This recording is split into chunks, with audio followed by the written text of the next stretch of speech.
Hello, everybody. This is DJ Straight again, coming to you on Wednesday, September the 29th, with Tripping with the Byrds from Praise from the Closet Studio. We had such a great time on last Wednesday that we decided to do this again.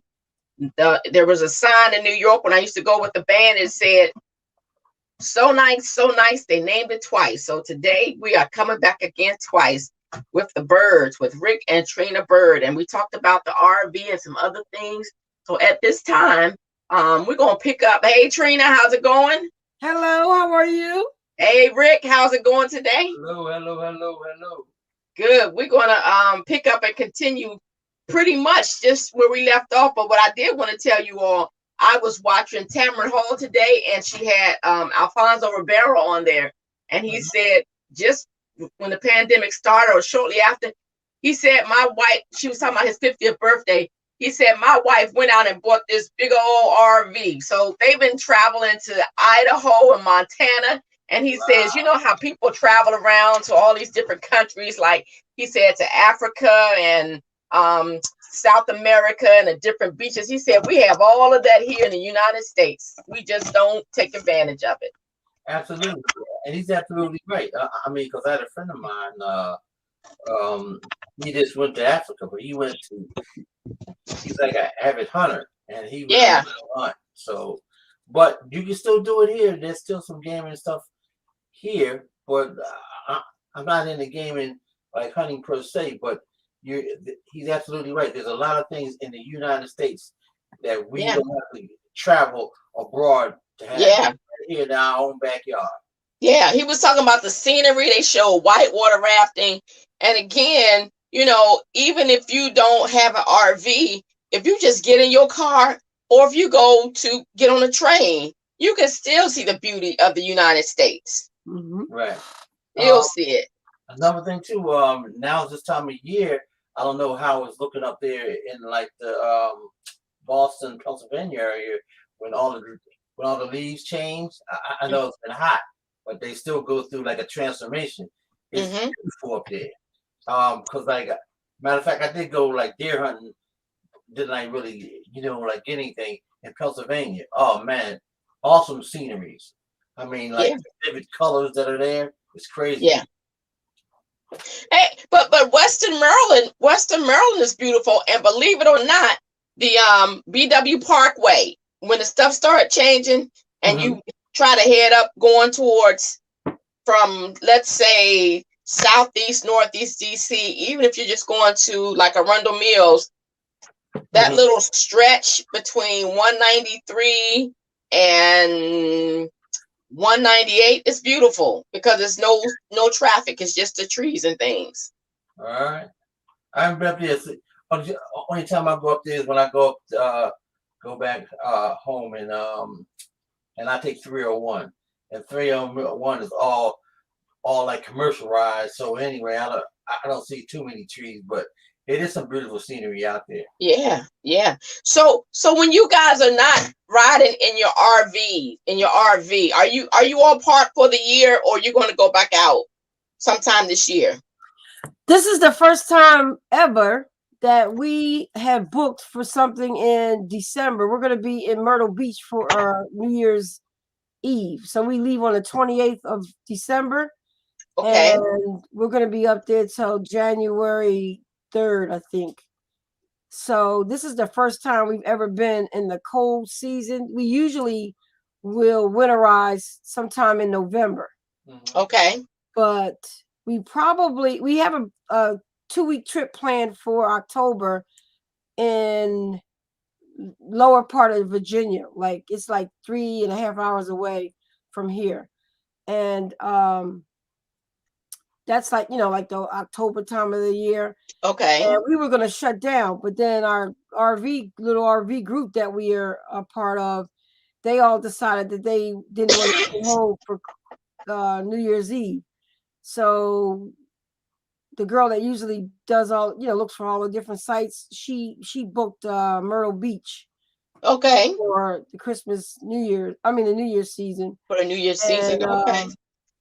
I was a little skeptical, but Rick was like, we always wanted to do something different for New Year's, the holiday. So I was like, okay, we'll go for it. But when you do that, because you're going in between seasons from a cold season to a warmer season, like they're going to be in the 60s down Okay. there, because I looked at the actual weather during that month of December. Whereas up here, we'll be like in the 30s. And anything below 30 or anything in the 30s, you have to be winterized. Right. So we have a plan of action for just, we actually are taking it. We had a scheduled appointment in November to go get our winterization. Rick does the winterization every other. So we'll 1 year we'll get it done professionally. It's like when we first started, it was $99 and they did everything. And I felt comfortable with that, because then if anything went wrong, for $100, how could you go wrong? Now it's Okay. $199, $200 and some dollars, plus this, plus that.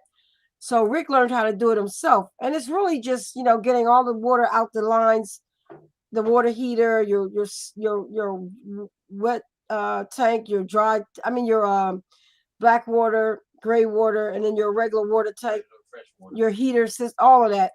And we know how to blow it out. So we're just gonna probably blow it out ourselves and not get the winterization done and postpone it till January, right, when we get back. When we get back. Yeah. So in that case, how do you keep how do you stay warm at night inside of your RV? Are you letting the engine run all night, or how does that work? No. Good question. Yeah, good question. No, it's and I'll let Rick elaborate on it as well. But let me tell you something. You're either you are more cooler and warmer in the RV than you in your house, because you got to remember your house is this big place. The RV is small. So we have a furnace that's built in, and we have air conditioning unit that's on the top. But you got a small amount of space, and the air conditioning unit has vents throughout the entire coach, and that are in the top, which is smart because all the air comes down cold. And when in wintertime, when it's we have to run the furnace, we have vents throughout the whole on the floor. So the heat rises up. You can't even stay in there.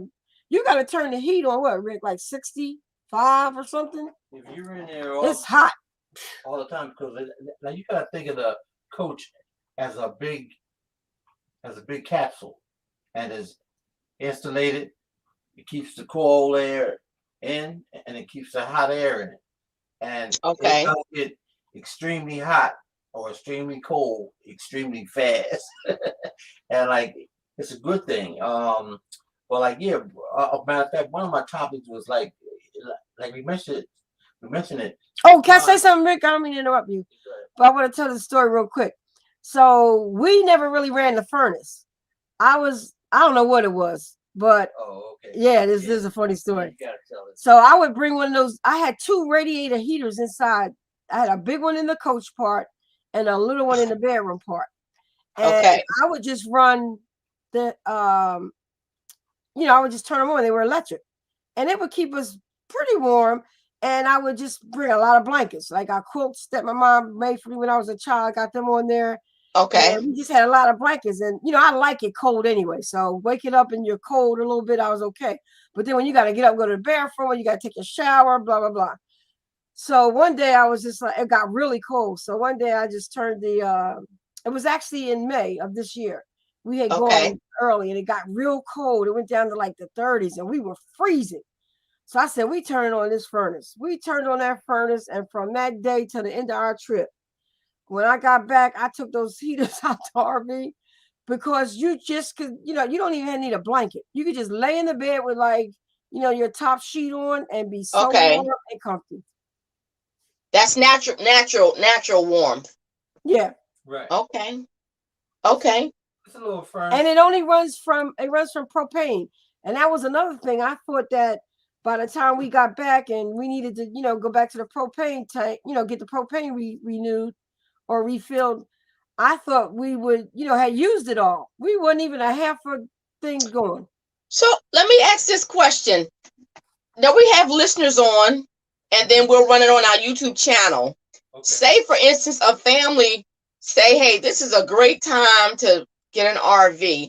How do you go about, one, finding an RV to rent, and what should I look for in renting? I have no experience, but me and 5 other people, well, let's say 4 other people.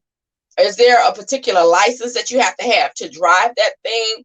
How do you know what kind of rates to use to rent and things of that nature? Just for somebody who just wants to try it and not buy it or can't afford to buy one. Okay, I recommend going to rvrent.com. That's rvrent.com.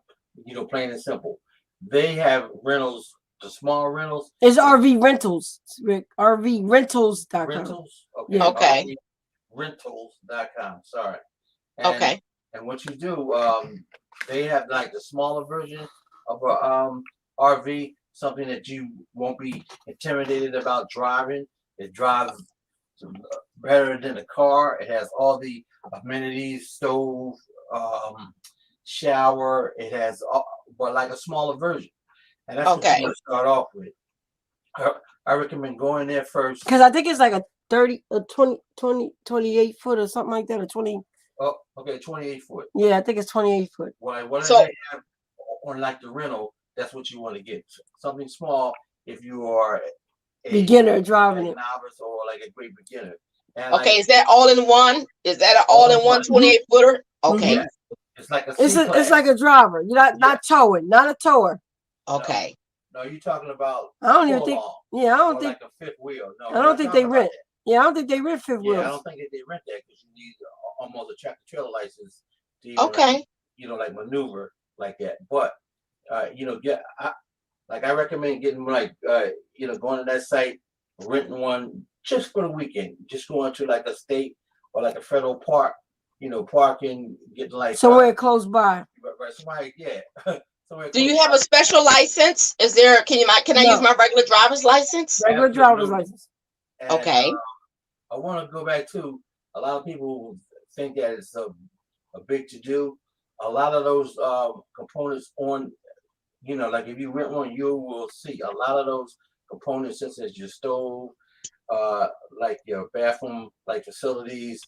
They're all compact. Like your furnace, they are compact and highly efficient. I mean, that thing will warm up. Your water will be hot.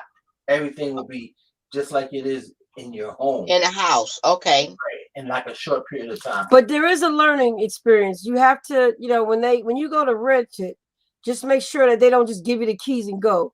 They need to show you how to, like turn on things and, be careful when you're hooking up to the water, the sewer, the plugging up the electric. You can't. I would assume that most of the rentals are 30 amp, but if you go to a campsite and they only have 50 amp, that means you have to have the connector to go from 30 up to 50. What is amp? What is amp? That's the amperage that controls the electricity in your coach. Okay. And of course 30 is one level, 50 is higher. Also, if you go to a campsite and all they have are 50s and all they have are 30s and you are in a rental that's a 50, you can't get an adapter that will take you from 50 to 30. You will blow the whole system up. Right. You can so they gotta, if you rent privately, you make sure those people go over everything with you, and they're gonna want you to sign something that protects them, but you make sure what you're signing is going to protect you as well as the person renting it. And if you go to like a rental, rvrentals.com, they should spend some time showing you how to do everything, because you could really, like, for example, if you let the water tank run out of water and the propane is on or the electric is on and the water tank is empty, you could blow the little sensor in the water tank that is used to keep the water hot, because it's dry and there's no water in there, and now it's gonna just dry out and it kind of like crack or whatever. So do you have to have it if you do an RV rental? Do you have to have insurance? Do you purchase, like you're renting a car? Do you purchase additional insurance? Yes. And what can that run? Because like I said, most of us don't have won't buy an RV, but we might want to take a trip in one. So what should we look for? Well, we have never did it before, and I know. But in the research, who had, and like one is writing up on it, like believe me, you want to get top to bottom. I say like a $60,000 piece of like machinery that you're renting, and I'm quite sure that they're going to protect themselves, but like showing you how things operate. They're not going to just throw you out there because like they have to run it through, and if you don't know, you ask questions, you should be fine if you don't understand something, but they would not throw you out there because they have what they call. It used to be like $30, but I'm like looking it up. 1-800 number that you can call. Like if something happens, you can call. Like I can't get my hot water up. They can navigate you through the phone how to do things. No, she needs the insurance. Like when you do the rental, Rick. You know how you get the insurance policy. Yeah, I know that, but like I wanted to clear that up. Like believe me, they will protect themselves as well as Trina saying you got to protect yourself too. But it's $25 to $70. Yeah, depending upon Class A. That's the one you drive. Yeah, that's $70. Okay. And I can't imagine that someone that would get like let's say you got a 40-foot one for the first time renting. I can't imagine somebody doing that, but that could be anywhere up to $140. Okay. Total. Okay. Now the rental's not included in that, so that could be $100 a day, or $75, $85 a day, and then that you've got to pay for the campsite that you're going to, which could be anywhere from $35 a day to $125 a day. Okay. So, I'm sorry. Go ahead. And when you're picking a campsite to go to, you really want to do your research. You want to look at the reviews. You want to make sure that the amenities that come with your $100 a night fee are inclusive of things that the kids could do if you're taking kids with you. Like you want them to have some type of activities going on so the kids not sitting inside the RV with you all day. Or because it's a safe place with the park. So they could just go, not little ones, but like if you got like 12, 11, 12-year-olds, you can take your bicycles with you and or you can rent bicycles when you get there. And it's just like fun activities. Like they have arts and crafts, they have game night, movie night. They got all these little things to appease to children in the group. And the more things they have, like water parks and a pool and this, that, and the other, they're starting to charge more per night. Whereas before it was a draw just to get you to come in and spend $75 a night or $60 a night. Now, because of the market being saturated with people choosing RVs over flying or cruising somewhere, now they're starting to be really, like nickel and diming you and trying to really rip you off. For something that they used to include in their $50 price. It is. Okay. They're trying to make their money back. That's what they're trying to do. For all that lost income. But you just gotta do your homework. I mean, you definitely gotta do research. You should also join one of those Facebook groups. Hey, I have a question. Somebody wanted to know, how much does gas cost for an RV? It's the same as what it costs for the gas. If you have a diesel, then you're going to pay diesel price. If you have regular gas, you're going to pay the regular gas price. So I think what she wants to know is how much does it take to fill up? That could be depending on what your size is. We have a 31-foot, and we have never let it go below quarter tank. So you should never be in your RV and let your gas go below quarter tank, because when you do that, then your generator won't work. So if you get stuck somewhere and you need lights or you need to be able to, just dry camp, your generator will not turn on because they don't want you to run out of gas and cannot drive the unit. So the generator uses gas, so it will not turn on if it's less than a quarter of a tank. Now, when I get ready to rent an RV, when I should look and ask what type of gas it uses, and I should ask what is for the 85 octane or the regular. No. It should just be regular. It should just be regular gas. And the only difference between the RVs is one would be a diesel gas, which is always going to be something that's like 40 feet and higher. Okay. Those regular size that we're telling you to rent smaller. I mean, you could find the 28, a the 28 footer. The Okay. 28 footer is not going to be diesel. It's just going to be regular gas. Okay. And it'll probably cost you total to fill it up somewhere between 100 and between 80 and 125. 80 and 100. Yeah. Okay. If you rent, you got to take your own propane stuff for cooking and all that kind of stuff, right? Nothing comes with it, or does that stuff come with it? They will probably give you a price if they fill up the propane versus you filling it up. Right. Okay. Like they do the gas. Okay. Like say for instance, like any car rental, if you come with a quarter of a tank, you got to bring it back with a quarter of a tank. Mm-hmm. Same thing. Oh, okay, good. Let's see, because we got some people on the line that are interested. And so you said rvrentals.com. That's where you would go to check it out. Right. And as far as renting it. Pricing, and they are very, very considerate. If you like a newcomer, they will answer all the questions you need that. All right. They got an answer to it. And you can Google it in your area, and you'll see who rents them in your area as well. Okay, well, I got one more question, because I know that this was going to be a short one tonight because you guys got your 7 o'clock show. If I'm driving my RV and for some reason I start hearing a putt or whatever, my AAA for my car won't work. Is there a temporary service that I could get that they will come to me and say, oh, okay, you just ran out of, your tire is just flat or going low. They have somebody to come and fix that and you're back on your road? Or how does that work? When your AAA will cover you no matter what vehicle you're in.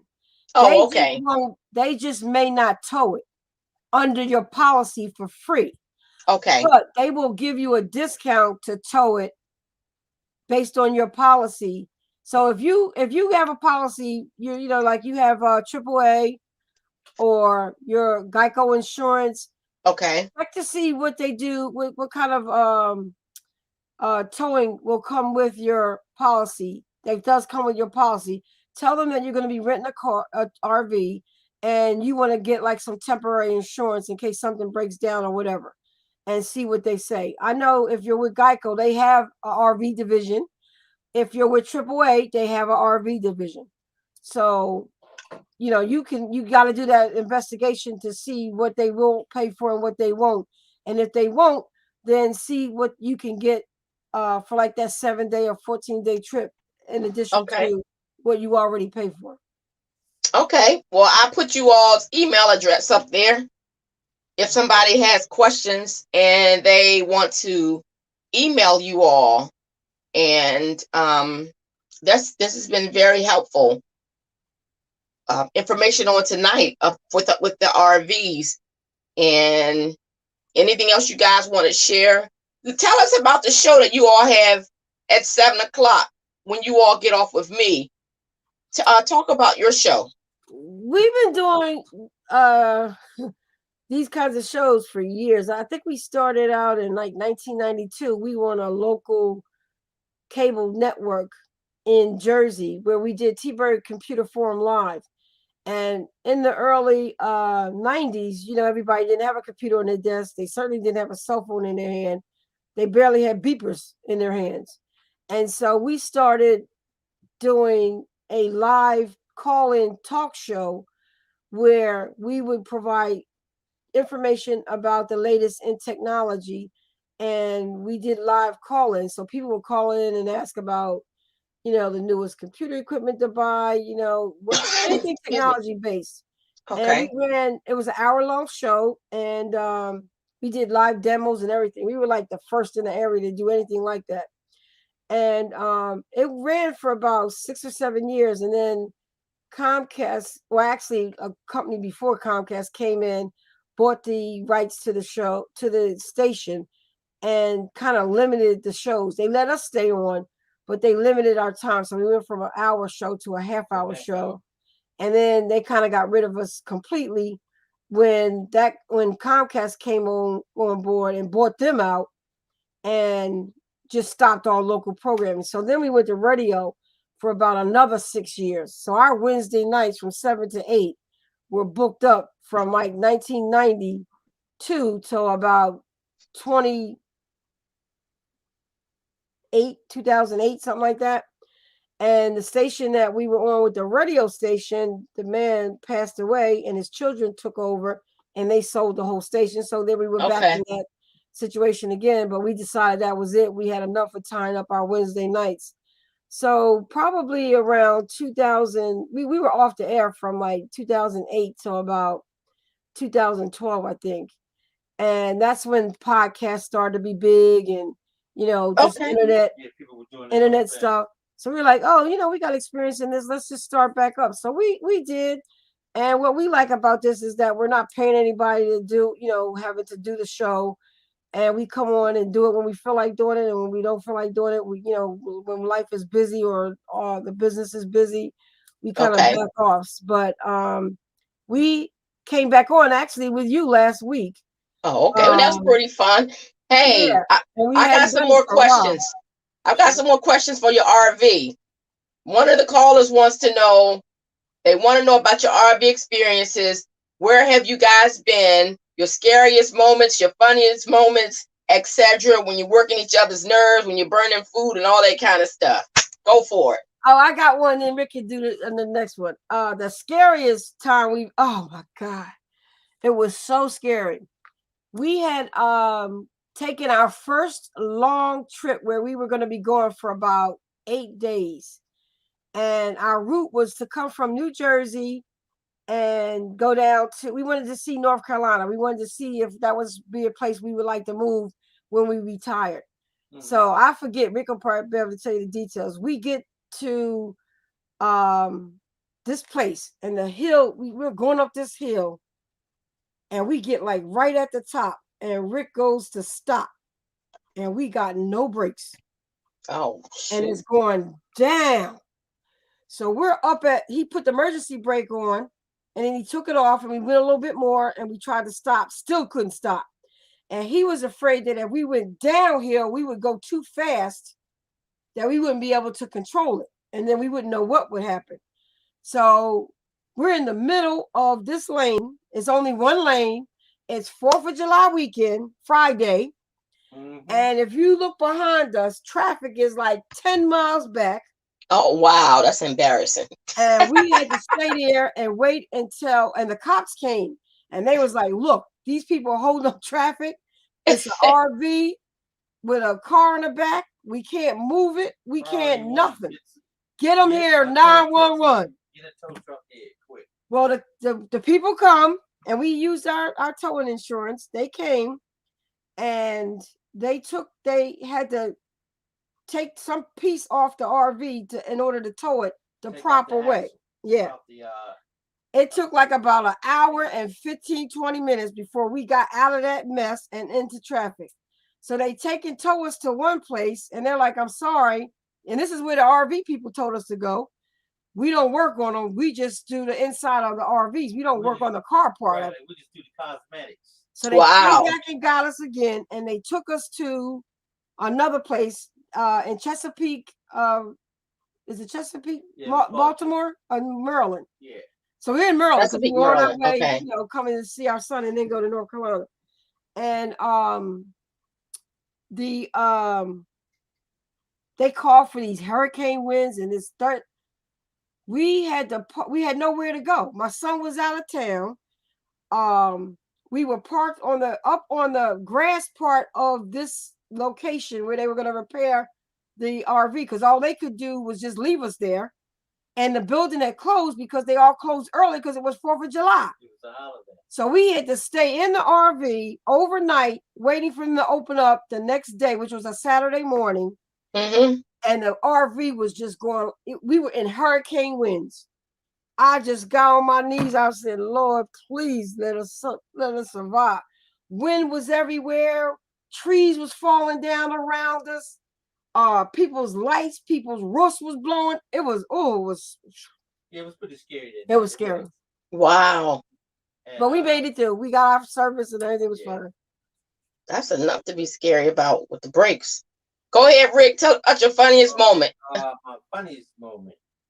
Well, riding with Trina is always funny because there's always something new that she's trying to do to make it happen, but not really knowing. But she's she's like a trooper, and what she does, she makes it happen. But like anyway, I can't remember because it's just so many of them. I'm trying to think of a recent one. But you have to. I will say this: in order for you to really enjoy that and like enjoy the moments, you have to be with somebody that wants to be there with you because there can be some pitfalls. Like for this, I wanted to tell you like another scary story going up the mountains, the Rocky Mountains. Whereas like we were Blue Ridge Mountains. You always call it Rock. yeah, Blue Ridge Mountains. Blue Ridge Mountains. We went up there and like I've never seen highways turns so tight and so scary except on TV. But I was living it. Yep. I was living it, and I was like, even though we were like fully equipped, we like thought we were. That's a scary thing. We went through those Rocky Mountains, through the little tunnels and like curves, and they were like wavy curves. I know exactly what you're talking about. Oh my! It was like that was the first time I've been into a situation like that, and like to have my co-pilot is, I'm like, oh, watch out, and then they, every 5 minutes, and then there were some times, and like we took pictures of, which I don't have right now. It says, watch out for falling rocks. Yep. Seen those before too. Okay, I'm like, wow, you know what I mean? Like to actually live it, it's a whole different story than seeing it on TV, believe me. Oh yeah. It was all worth it. It was an experience. Yes. All of the campsites that we've ever gone to, and I think this past year we've done probably about 7 or 8, maybe 10 sites. We only had like 2 experiences where it was no internet, no cable, just a raunchy place. But by the time you drive and then you get there, you don't know. So what I would say to people is, and you have to be careful because there's a downside to it. But when you book the reservation, book it for one night. And then when you get there and you like it, then continue on if you're going to stay 2 or 3 or 4 more nights. At the campsite, okay. Yeah, but the risk of that is if you only book one night and somebody's coming into that spot after you the next day, then you got to move and go somewhere else. Or you might not even have an opening. But I'd rather take that risk. But everywhere we've gone, we've enjoyed it. Well, like you said, Walmart, what were some other stores that said, hey, y'all can park on our lot. Yeah, so if you can't get to the campsite, you can always look at the big, what is that, blue and yellow writing or something, or just to have it. And then, the next time for somebody wants to rent, then they'll have a better idea. But, I encourage everybody to try it at least once. Try it at least once. You got to try. And I can tell you that the best campsites are like, Lower Virginia, North Carolina, South Carolina. There's there's a lot of places down there that are, some of them are pricey, like $70, $80, $90 a night. But then you got some that are $40, $50. State parks are very reasonable. National park playgrounds. They are nice. Ideal. Yep. So you just got to do your homework. You don't have to buy any special software. Just Google where you're going. Just go to Google, and there's a button at the tab at the top where you would say where you would select restaurants. You can also select campsites, and it'll tell you all the campsites in that area. Very good. Well, Tripping with the Byrds, we will be back again on next Wednesday at 6 o'clock. I know I have another thing for them. So we'll be back at 6 o'clock. For those of you who have questions, I'm putting their email address up right now. If you guys want to email them some questions about RVs, but we will be back next week. I want to tell you one more thing. Mm-hmm. If you're a member of the Flying Cloud, they have gas all up and down like the East Coast, like the Pilot.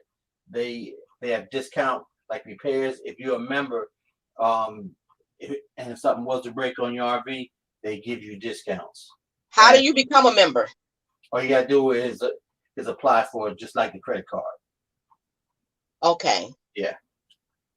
And like I'm telling you, once you get in there, there are discounts that are like available. Even though it says one thing on like the internet, you get down there and tell them like you're like a veteran or you have some kind of card.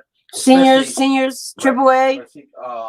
And a good SAM. Good SAMs. Investigate, good SAMs too. We'll talk about that next week and get you and be prepared with the websites, so we can give them to you ahead of time, and then you can have a flash on the screen. Okay. Cool. And I should be back in my technical. I should be back on the real screen next week because I know I'm on my tablet. I'm really like squeezing in. You look the same on our end. No. Okay. Yeah, it must be. You would have never known it if you hadn't said anything. I feel it. I feel it. I'm in my imaginary world. Okay. All right, Byrds. It's good talking to you guys. And for those that are listening, go to DJ Straight YouTube. My page is DJ Straight. That's STRATE. And you will be able to view this video over and over again. All right. Until next week, Byrds, I will talk to you guys later. Have a wonderful week and a good show. I can't join you all tonight. Thank you. All right. All right. Bye-bye.